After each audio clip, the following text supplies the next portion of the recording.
Hello student, तो आज हम देखने वाले हैं इंट्रोडक्शन टू स्पेक्ट्रोस्कोपी। आज हम स्पेक्ट्रोस्कोपी की चैप्टर स्टार्ट करने वाले हैं। पहले मैं बेसिक कंसेप्ट बताऊंगी। ये बुक है third year organic chemistry of Pune university. तो लेट्स स्टार्ट करते हैं। इंट्रोडक्शन में क्या क्या बताया? Definition of spectroscopy, what is use of spectroscopy, then electromagnetic radiation nature, how to predict and classification of electromagnetic radiation का स्पेक्ट्रा में डिवाइड किया है और देखेंगे। और बाद में हम IR देखेंगे, NMR देखेंगे और बाकी स्पेक्ट्रोस्कोपी वो दोनों स्पेक्ट्रोस्कोपी खत्म होने के बाद देखेंगे। ओके, चलो स्टार्ट करते हैं। देखो गाइस, ये जो स्पेक्ट्रोस्कोपी है ना, इसकी डेफिनेशन है when electromagnetic radiation and the interaction between electromagnetic radiation and the matter, when the matter gives response and as recorded as a graph, okay, in the form of graph में record करना है, इसे कहते हैं spectroscopy. तो spectroscopy का use क्या है देखते हैं। देखो यहाँ पे दिखता है, मैंने सिंपल इंट्रोडक्शन किया है। As we are well aware of fact properties physical and chemical, okay, of molecule are directly consequence of their structure. If a set of property are given, possible as us to predict the structure. देखो, हम सभी को जब property मालूम होते हैं given compound के, तो हम स्ट्रक्चर ड्रॉ कर सकते हैं। लेकिन हम लोगों को प्रॉपर्टी नहीं दिखाई और कुछ नहीं दिए तो हम कैसे ड्रॉ करेंगे? इसीलिए हम लोगों के पास टू मेथड है, एक फिजिकल एंड एक सेकंड है केमिकल। तो फर्स्ट केमिकल मेथड है, वो कैसे काम करती है, और सेकेंड वाली फिजिकल मेथड कौन सी कैसे काम करती है वो देखेंगे। देखो, केमिकल मेथड में हम एनालिसिस करते हैं quantitatively, okay, estimation functional group, estimation of elements. हम लोग प्रैक्टिकल के लैब में हम डिटेक्ट करते हैं quantitative qualitative analysis of organic compounds और स्ट्रक्चर ड्रॉ कर सकते हैं। और फिर फिजिकल मेथड में है, देखो फिजिकल मेथड में हम उनका boiling point, melting point, dipole moment, refractive index determine करते हैं ना, उसका weight, x ray crystallography and spectroscopy हम जो चैप्टर पढ़ने वाले हैं स्पेक्ट्रोस्कोपी, ए वाला चैप्टर है ना, वो फिजिकल मेथड में आता है। तो देखो, spectroscopy method have certain advantage over chemical method. कौन से होते हैं? देखो, स्पेक्ट्रोस्कोपी के लिए सैंपल भी कम लगता है, वो मिलीग्राम या फ्यू मिलीग्राम में लगता है। और सैंपल हम जब लोग प्रैक्टिकल करते हैं वो रिकॉर्ड नहीं होता, लेकिन हम स्पेक्ट्रोस्कोपी के सहायता में जब हम डिटरमाइन करते हैं कंपाउंड, तो सैंपल भी हम रिकवर करते हैं। और दिस मेथड को टाइम इस कम लगता है। देखो, एक क्विक 2 to 4 मिनट या कुछ आधा घंटा भी लगता है, लेकिन ये जल्दी में होती है, ओके। और एक डिटेल में structure information about then chemical method, okay. But लेकिन इसका लिमिटेशन भी होते हैं। स्पेक्ट्रोस्कोप लिखा है फर्स्ट पॉइंट लिमिटेशन में, all of them involve use of costly instrument.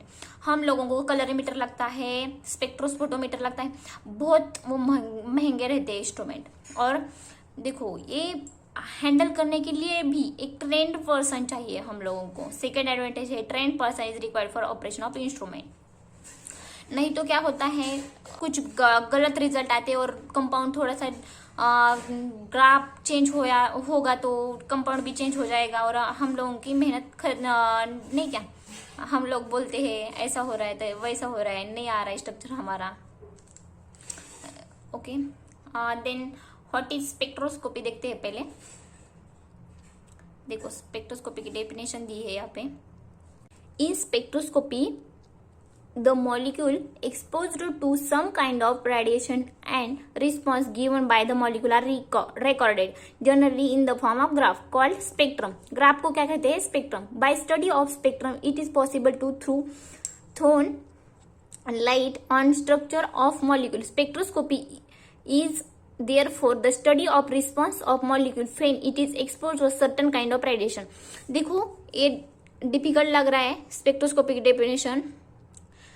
देखो डेफिनेशन क्या है, therefore the study of response of molecule when it is exposed to certain kind of radiation. देखो सिंपल याद करने के लिए when सॉरी ऐसा याद रखने का, the interaction between matter and electromagnetic, certain kind of electromagnetic radiation, and it give a signal, and signal recorded as a graph is called as spectroscopy. Okay, two type की spectroscopy होती है, एक absorption and second है emission. Okay, आप लोग ये पढ़ सकते हैं सब. देखो फिर नेचर ऑफ इलेक्ट्रोमैग्नेटिक रेडिएशन. देखो आप सभी को पता है रेडिएशन कैसे होते हैं, ड्यूअल नेचर के, means wave form and particle form. The study of spectroscopy emphasis more on the wave form of radiation. हम लोगों को ड्यूअल नेचर में है लेकिन वेव फॉर्म में डोमिनेंट है. Okay, all radiation when propagated in the form produce electric field and magnetic field. The direction of propagation and then two field are mutually perpendicular. देखो electromagnetic radiation, electro means electric field and magnetic means magnetic field, दोनों field हैं वो mutually perpendicular होते हैं. इससे बनती है electromagnetic radiation. यहाँ पे है इलेक्ट्रोमैग्नेटिक, ये इलेक्ट्रिक फील्ड है और ये मैग्नेटिक फील्ड है, दोनों परपेंडिकुलर है. Okay, magnetic field electric field magnetic field.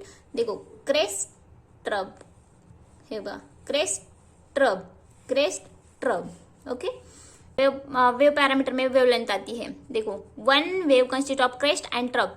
The crest and trough are alternate spacing. The distance between two, देखो यहाँ पे ये वाला दोनों के बीच में जो डिस्टेंस होता है इसे कहते हैं वेवलेंथ.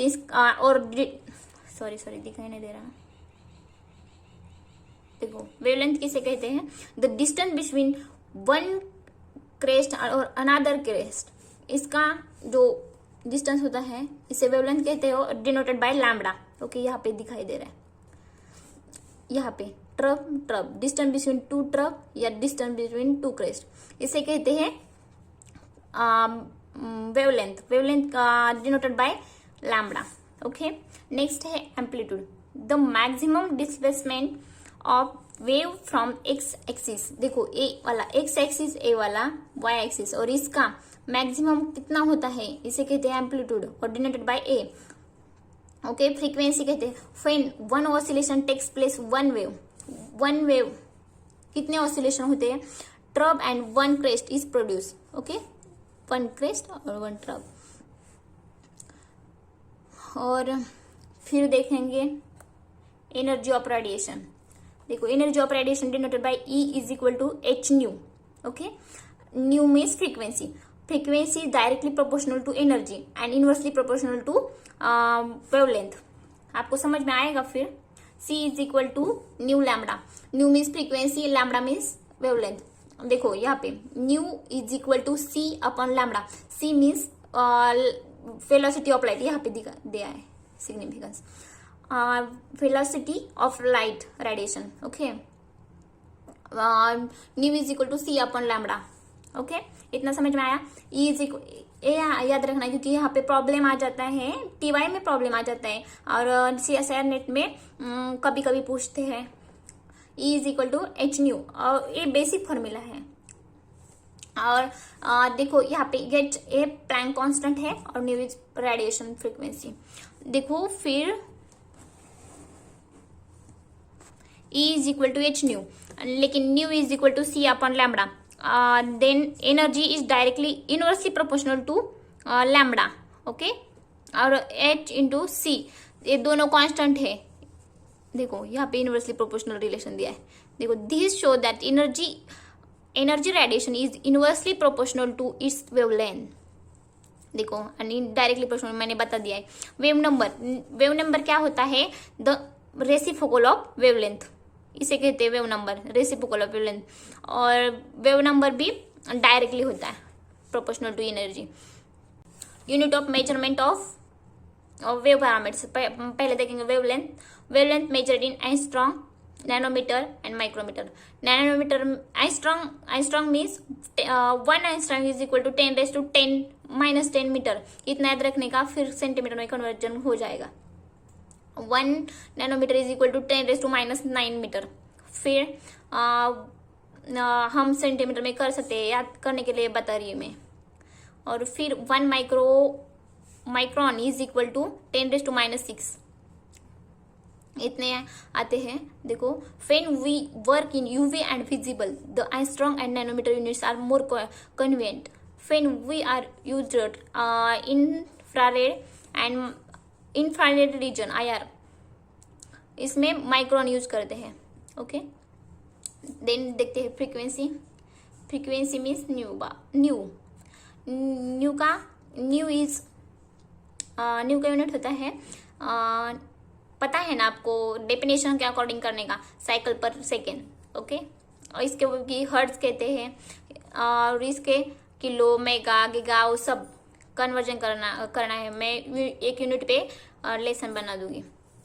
देखो, ओके, वेव नंबर का केसर, के कैपिटल, फिर 1 Kayser is equal to 1 centimetre. Energy is measured in erg और जूल। 10⁻7 अर्ग इज इक्वल टू 1 जूल। इतना याद रखने का है।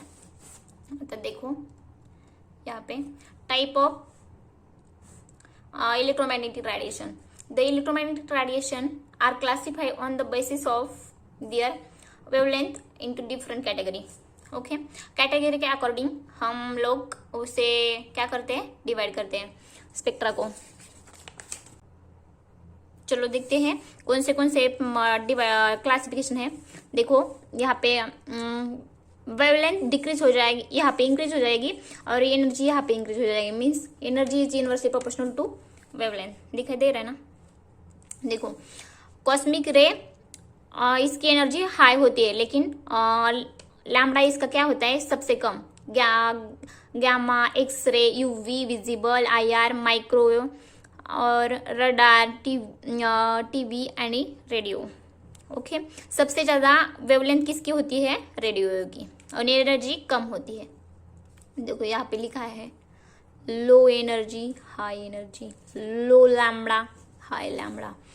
देखो यहाँ पे आप लिख सकते हैं, हम लोग यूवी विजिबल में 400 to 800 है विजिबल, और 100 to 400 है यूवी।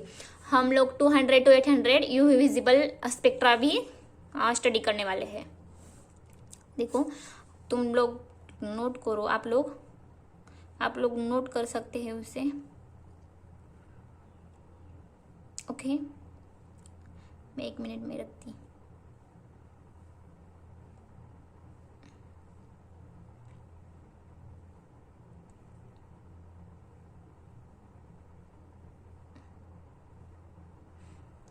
एज दिया है मैं इसका समरी पढ़ाऊंगी, यहाँ पे कुछ नहीं है, इतना याद रखो। माइक्रोवेव रोटेशनल एक्साइटेशन करता है, infrared rotational excitation plus vibrational, visible UV visible rotational plus vibrational plus electronic. Okay, ये भी कुछ काम का नहीं है। लैम्बडा मैक्स वो सब आपको पता होगा, क्योंकि हम लोग टीवाई कर चुके हैं। देखो ये इम्पोर्टेंट है। Okay, UV and visible spectroscopy, type of spectroscopy. कौन से स्पेक्ट्रोस्कोपी हम टीवाई में पढ़ने वाले हैं? UV visible spectroscopy, IR, microwave and NMR। देखो यूवी विजिबल में यूवी विजिबल और एनर्जी दी है उसकी, यूवी विजिबल रेडिएशन यूज करने वाले हैं, और IR में IR करेंगे, माइक्रोवेव और NMR में रेडियो। EMR भी होता है, लेकिन यहाँ पे नहीं यूज करने वाले हैं, सिर्फ NMR और NMR भी प्रोटॉन का पढ़ने वाले सिर्फ। ओके, इसे कहते हैं PMR। ओके, तो देखते हैं electronic excitation come by vibrational and rotational मैंने बता दिया है। इसको वाइब्रेशनल और रोटेशनल इलेक्ट्रॉनिक्स सब करते हैं। इसमें सिर्फ वाइब्रेशनल एंड रोटेशन, सिर्फ rotational and nuclear excitation NMR। Okay, ये चैप्टर नोट करो। ओके, फिर प्रॉब्लम देखते हैं। एक सॉल्व प्रॉब्लम कैसा है।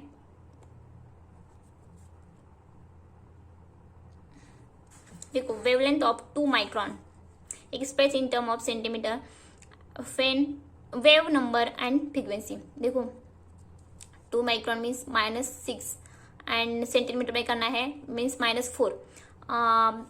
देखो यहाँ पे 2 माइक्रॉन इज इक्वल टू 10⁻⁴ और 2 इंटू 10⁻�6 मीटर की कोई जरूरत नहीं है, इसलिए एज करने का है।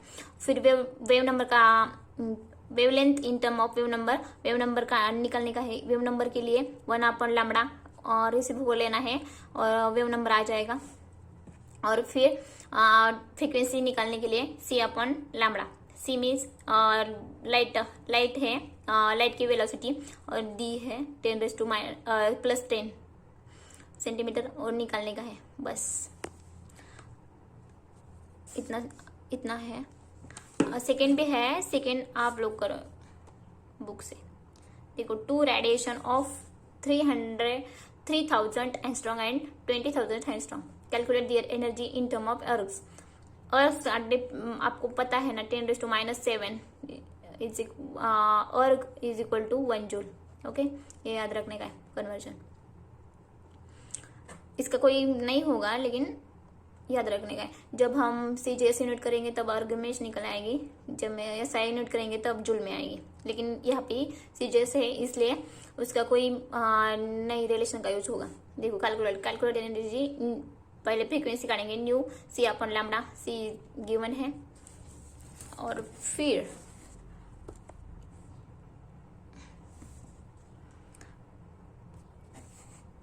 वैल्यूज डाल के निकाला है। क्या निकाला है? फ्रीक्वेंसी की h न्यू प्लैंक कांस्टेंट है 6.62 इंटू 10⁻27, और जब भी हम जूल में करेंगे, जूल सेकेंड में, तब 3-4 करेंगे। ओके, याद रखने का। और मल्टीप्लिकेशन करेंगे, ये आंसर आ जाएगा। सेकेंड है सेम प्रोसेस। आपको इंट्रोडक्शन का पार्ट कैसा लगा वो मुझे बता देना, और आप बेसिक कंसेप्ट क्लियर हो चुके होंगे। शायद जब भी मेरा बोर्ड आएगा तब मैं बोर्ड पे फिर से पढ़ाऊंगी, लेकिन बेसिक कंसेप्ट के लिए बेसिक कंसेप्ट आपके क्लियर होंगे तब भी हम स्पेक्ट्रोस्कोपी पढ़ेंगे। Okay, thank you for watching guys. Please like कीजिए, शेयर कीजिए और सब्सक्राइब कीजिए। और अगले वीडियो में मैं UV विजिबल स्पेक्ट्रोस्कोपी करूंगी। Thank you for watching.